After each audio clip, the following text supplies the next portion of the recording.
Começa agora um programa que traz tudo sobre o livro mais lido em todos os tempos. Apresentamos O Som do Livro.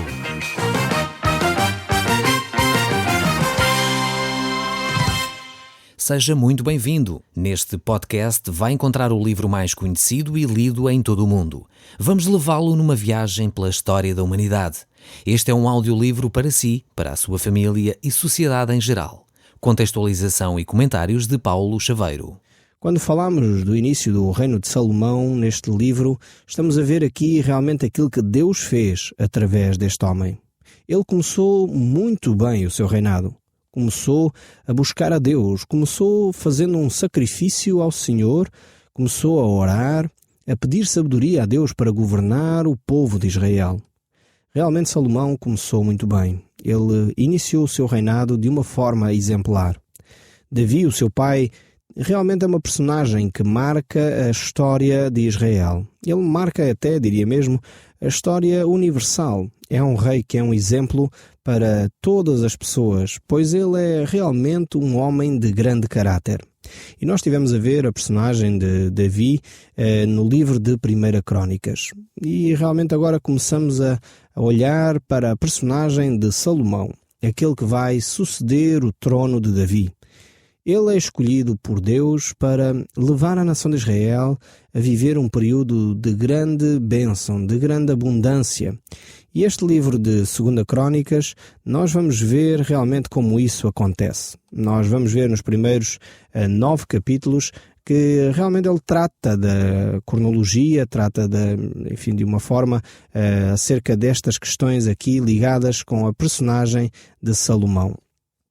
Salomão, então, vai desenvolver o trabalho de Davi, seu pai. Davi tinha começado a preparar e a dar instruções para a construção do templo. E Salomão agora segue simplesmente aquilo que estava estabelecido e programado por Davi, seguindo inclusive até os planos que Davi havia feito, as plantas que ele tinha trabalhado.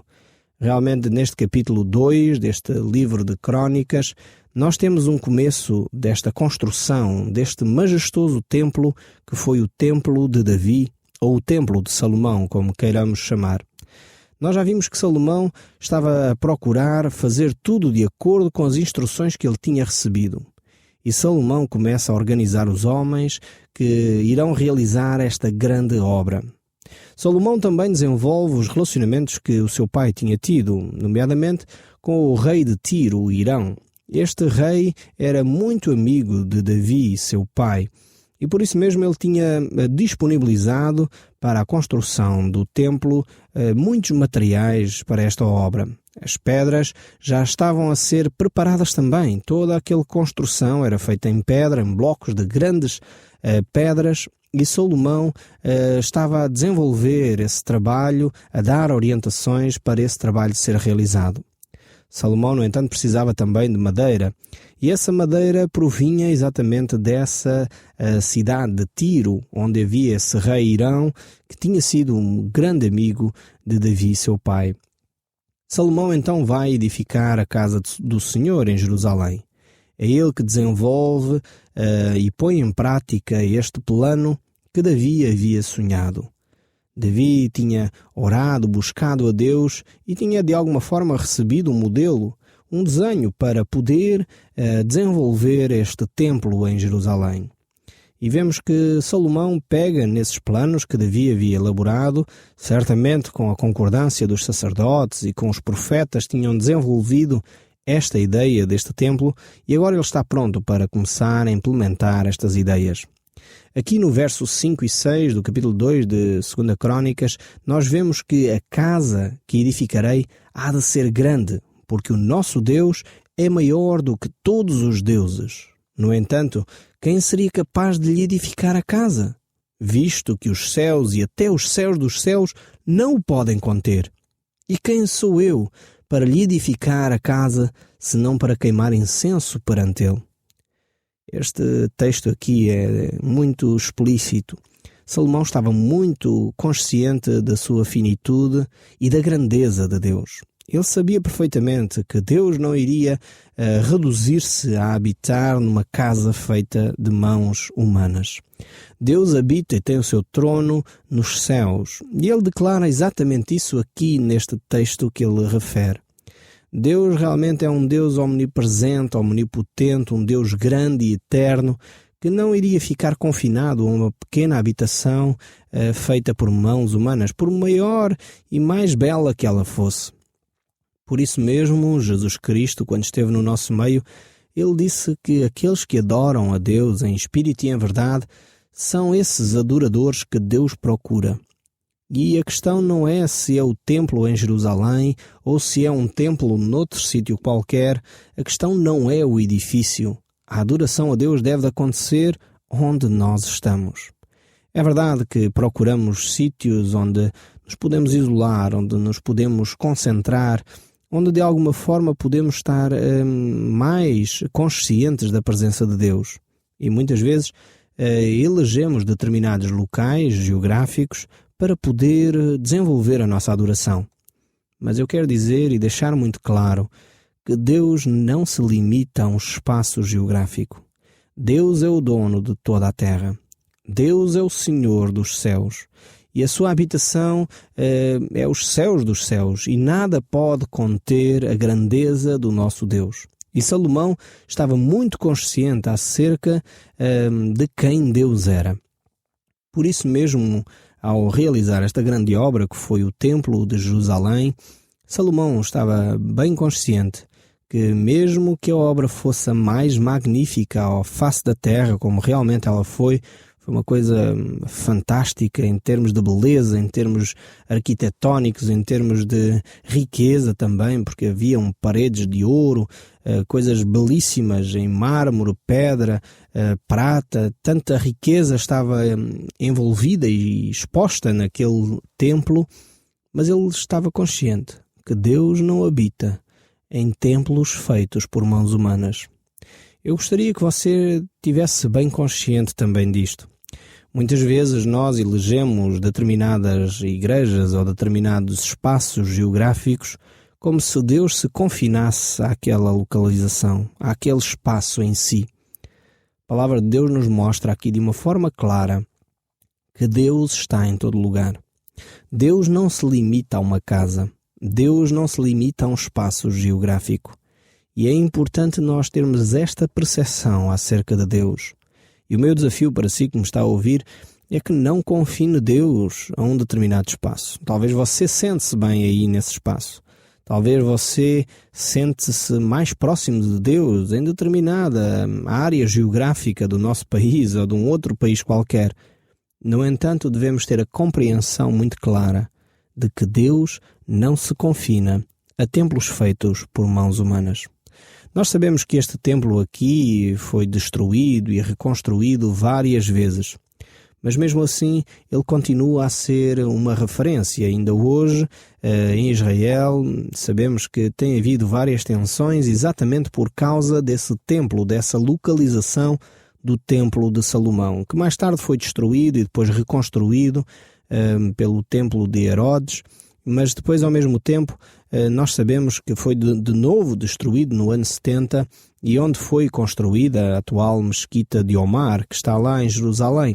E isso tem levantado várias tensões. Sabemos que os judeus continuam a ter aquele espaço como um espaço altamente sagrado. Por isso, ainda hoje, diante do Muro das Lamentações, vários judeus fazem diariamente peregrinações e orações naquela localidade. Mas vamos continuar aqui o nosso texto bíblico. No verso 7 diz assim: Manda-me, pois, agora um homem que saiba trabalhar em ouro, em prata, em bronze, em ferro, em obras de púrpura, de carmesim e de pano azul, que saiba fazer as obras de entalhe, justamente com os peritos que estão comigo em Jerusalém e em Judá, os quais Davi, meu pai, empregou. Mais uma vez aqui Salomão procura homens que sejam especialistas. Ele vai fazê-lo em todo o país. Vai procurar homens por toda a região que saibam trabalhar realmente estes materiais. Israel, acima de tudo, como o conhece, era um país agrícola. E Deus agora quer que o seu povo, de alguma forma, alguns destes elementos saiam do campo e se especializem em algumas áreas muito concretas, nomeadamente estas áreas de trabalhar o ouro, a prata, o ferro. E aqui estão, digamos assim, uma nova atividade que a nação de Israel ainda não tinha experimentado, ainda não tinha desenvolvido. Mas o verso 8 continua: manda também madeira de cedro, cipreste, de sândalo, do Líbano, que bem sei que os teus servos sabem cortar madeira no Líbano. Eis que os meus servos estarão com os teus, para prepararem muita madeira, porque a casa que edificarei há de ser grande e maravilhosa. Vemos agora que Salomão aqui vai falar com o rei de Tiro e com este homem, Irão, e vai estabelecer um acordo com ele, para que realmente juntem esforços para desenvolver este grande templo. Ele sabia que o rei de Irão tinha já especialistas em trabalhar a madeira, carpinteiros, e dessa forma então ele vai pedir que se juntem para juntos eles possam edificar esta casa ao grande Deus. Mas o texto ainda prossegue no verso 10. Aos teus servos, cortadores de madeira, darei 20.000 coros de trigo batido, 20.000 coros de cevada, 20.000 batos de vinho e 20 batos de azeite. Vemos aqui que, mais uma vez, Salomão contrata estes homens, estes especialistas, e contrata também o orçamento, o pagamento que iria fazer àqueles especialistas. Temos de ter em mente que aqui nesta altura não havia moeda, não havia dinheiro como há hoje aqui, e por isso os pagamentos eram feitos em géneros. Então ele acorda com este rei qual seria o pagamento para estes servos, para estes homens que iriam estar ao seu serviço. Então Irão, o rei de Tiro, diz o verso 11, respondeu por uma carta que enviou a Salomão dizendo: portanto o Senhor ama o teu povo e te constituiu rei sobre eles. Disse mais Irão ainda: bendito seja o Senhor Deus de Israel, que fez os céus e a terra, que deu ao rei Davi um filho sábio, dotado de discernimento e de entendimento, que edifica casa ao Senhor e para o seu próprio reino. Agora, pois, envia um homem sábio, de grande entendimento, a saber, Irão-Abi. Vemos que o relacionamento que Davi tinha desenvolvido com Irão fez com que este homem, este rei, tivesse um perfeito conhecimento acerca de quem Deus era. E aqui verificamos que Deus não se limitava à nação de Israel. E vemos também como a relação que nós desenvolvemos com outras pessoas influencia a vida de outros. Aqui Irão conhecia bem quem Deus era. Ele sabia que Deus era o Senhor dos céus e da terra. Ele tinha essa consciência que realmente Deus era o Criador de todas as coisas. E ele diz exatamente isso a Salomão. Ele percebe quem Deus é e por isso se disponibiliza também a servir este mesmo Deus. Diz o texto que ele enviou um homem sábio, um homem de grande entendimento para poder se envolver nesta obra, para poder ser o supervisor deste trabalho. Ele era um homem que iria então ajudar na construção deste grande templo.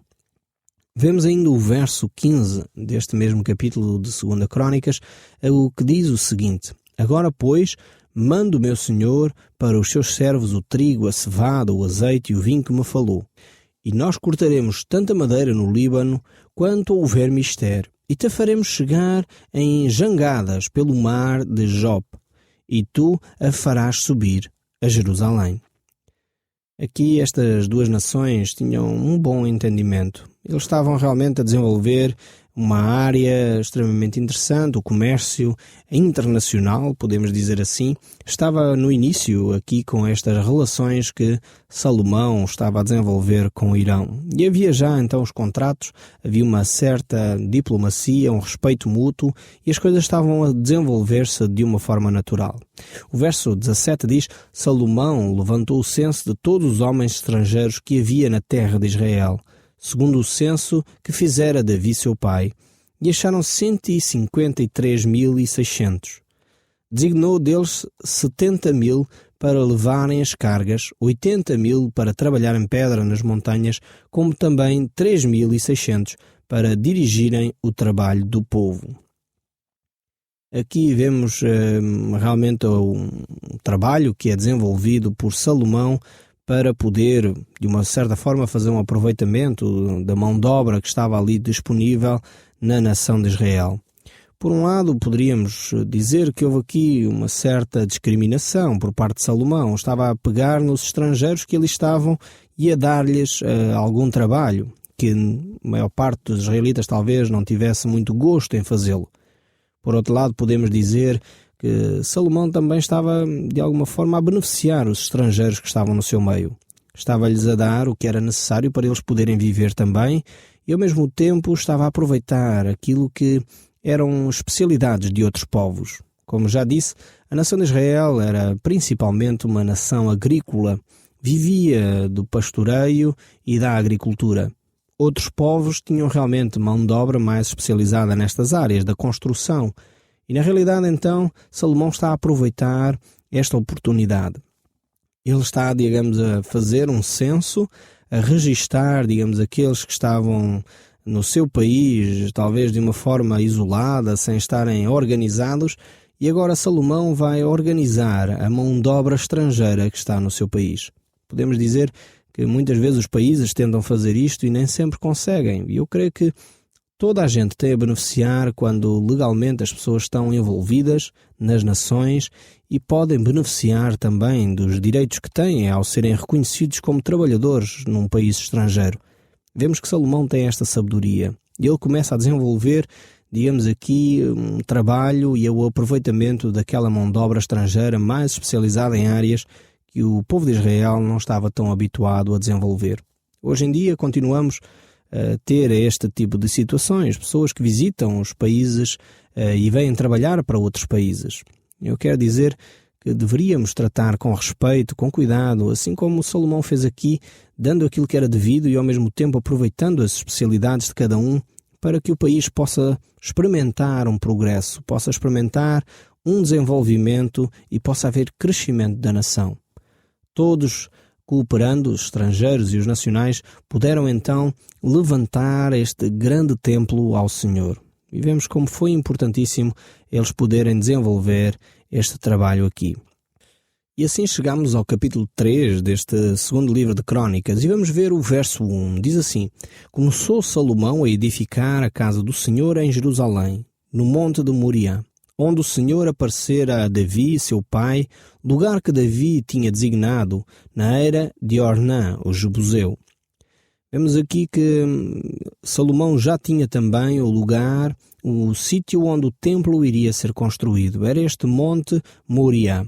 Esse monte era grandemente importante para a nação de Israel. Tinha extremamente um significado profundo, espiritual e efetivo para a nação de Israel. Deus havia falado com Davi aqui naquele lugar, assim como tinha falado também com Abraão, onde Abraão fora oferecer o seu filho Isaque. Eu não sei se está lembrado dessa história, nós já falámos aqui quando tratamos do livro do Gênesis. Era um lugar extremamente importante, com muito significado para todos os israelitas. Foi o sítio onde Abraão manifestou realmente a sua fé a Deus, em que ele mostrava que Deus era a coisa mais importante na sua vida, ao ponto de ele estar disposto a oferecer o seu próprio filho, sabendo que havia sido Deus que lhe o tinha dado e Deus o poderia restituir de novo. Então foi um grande ato de fé que Abraão manifestou neste monte Moriá. Foi também ali que Davi teve um encontro muito pessoal com Deus, onde reconheceu o seu pecado, onde verificou que aquilo que ele havia feito não tinha sido correto aos olhos de Deus, e onde Deus estendeu a misericórdia para com Davi e para com o povo de Israel. Então este monte Moriá, dizendo que é o monte onde o Senhor o proverá, tinha um significado muito especial para a nação de Israel. Mas vamos continuar a ver o verso 2 deste capítulo 3, que continua a desenvolver esta ideia. Diz: Começou a edificar no 2º mês, no dia 2º, no 4º ano do seu reinado.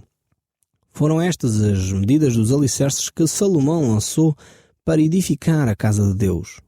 O comprimento em côvados era segundo o padrão primitivo e era 70 côvados e a sua largura eram 20. Vemos aqui o tamanho deste templo E o verso 7 ainda diz: cobriu também de ouro a casa, as traves, os umbrais, as paredes, as portas, e lavrou querubins nas paredes. Fez mais o Santo dos Santos, cujo comprimento, segundo a largura da casa, era de 20 côvados, e também a largura de 20. Cobriu de ouro puro, do peso de 600 talentos. O peso dos pregos era de 50 siclos de ouro, e cobriu de ouro os cenáculos. Aqui vemos a majestade deste espaço. Era um espaço realmente belo, era um espaço grandioso, um espaço onde todo ele era coberto de ouro. O verso 10 ainda nos diz: no Santo dos Santos fez 2 querubins de madeira e os cobriu de ouro. As asas estendidas juntas dos querubins mediam o comprimento de 20 côvados, e as asas de um deles, de 5 côvados, tocavam na parede da casa, e a outra asa de 5 côvados tocava na asa do outro querubim. Também as asas do outro querubim eram de 5 côvados e tocavam a outra parede. Era também a outra asa igualmente de 5 côvados, e estavam unidas as asas dos outros querubins. As asas destes querubins se estendiam por 20 côvados. Elas estavam postas em pé e os seus rostos virados para o santo lugar. Também fez o véu de estofo azul, de púrpura, de carmesim, de linho fino, e fez bordaduras nele querubins. Aqui vemos a majestade, realmente, como toda a obra foi feita com muito primor e cuidado. Eu gostaria de o desafiar a refletir sobre isso. Como é que você tem vivido a sua fé? Tem sido com cuidado, tendo atenção a todos os pormenores, a todas as coisas importantes que diz respeito à sua relação com Deus? Ou muitas vezes nós vivemos a nossa fé de uma forma superficial, descuidada, sem dar a devida atenção e o devido valor àquilo que é realmente a nossa relação com Deus? Eu vejo que por vezes nós ficamos chocados com a majestade e o empenho que estas pessoas tiveram para construir um templo deste género ao Deus Todo-Poderoso. Sabemos que muitas vezes nós olhamos e dizemos: pois, mas um templo tão importante e havia pessoas talvez com necessidades. É um facto. Mas muitas vezes isso é uma desculpa para nós fugirmos à nossa responsabilidade de priorizarmos a nossa relação com Deus. Você realmente tem dado prioridade a essa sua relação com Deus? Eu não estou a falar acerca dos seus bens, como é que os gasta, como é que os usa. Estou a falar acerca do seu tempo. Que tempo você dá para a oração? Que tempo você dá para meditar na palavra de Deus? Você valoriza a sua relação com Deus para que possa ter um tempo significativo diário, um tempo significativo diante da palavra para ouvir aquilo que Deus lhe diz? Talvez um tempo para estar diariamente a ouvir este programa? Será que Deus está no momento mais importante da sua vida? Muito obrigado por ter preferido ouvir o som deste livro. O Som do Livro, uma produção da Rádio Transmundial de Portugal.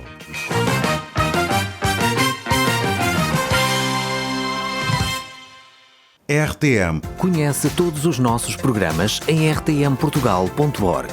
Uma produção da Rádio Transmundial de Portugal.